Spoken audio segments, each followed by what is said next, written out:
Всем привет! Вы на канале Готовим с Оксаной Пашко. Сегодня приготовим домашнее печенье с яблоками. Готовится оно очень легко и получается настолько вкусным, что рука сама непроизвольно тянется за следующим печеньем. Подписывайтесь на мой канал и узнавайте еще больше вкусных и простых рецептов. Сначала смешиваем сухие ингредиенты. В миску насыпаем 1,5 стакана муки, 1 чайную ложку разрыхлителя, измельченного мускатного ореха на кончике ножа и столько же имбиря и пол чайной ложки корицы. Все перемешиваем. В отдельную миску кладем 100 грамм мягкого сливочного масла. Насыпаем полстакана сахара и щепотку соли.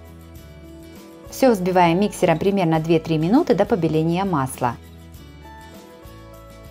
Во взбитое масло с сахаром разбиваем одно яйцо. Опять все немного взбиваем. Сюда же насыпаем подготовленную мучную смесь. Все перемешиваем до однородности. 2 небольших или 1 большое яблоко чистим от сердцевины и кожуры. Очищенные дольки нарезаем небольшими кубиками.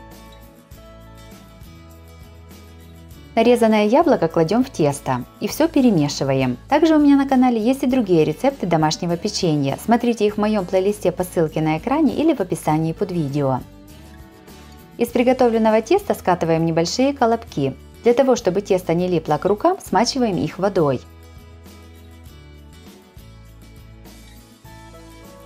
Приготовленные колобки из теста кладем на противень, застеленный пергаментной бумагой. Противень с печеньем ставим в духовку, разогретую до 180 градусов. Выпекаем приблизительно 25-30 минут. Готовому печенью даем остыть и выкладываем на тарелку. Сверху посыпаем сахарной пудрой. Домашнее печенье с яблоками получилось очень вкусным, хрустящее снаружи и мягкое внутри с легким ароматом корицы. Обязательно приготовьте такое печенье и сразу пеките как минимум двойную порцию. Оно очень нравится всем, а особенно детям.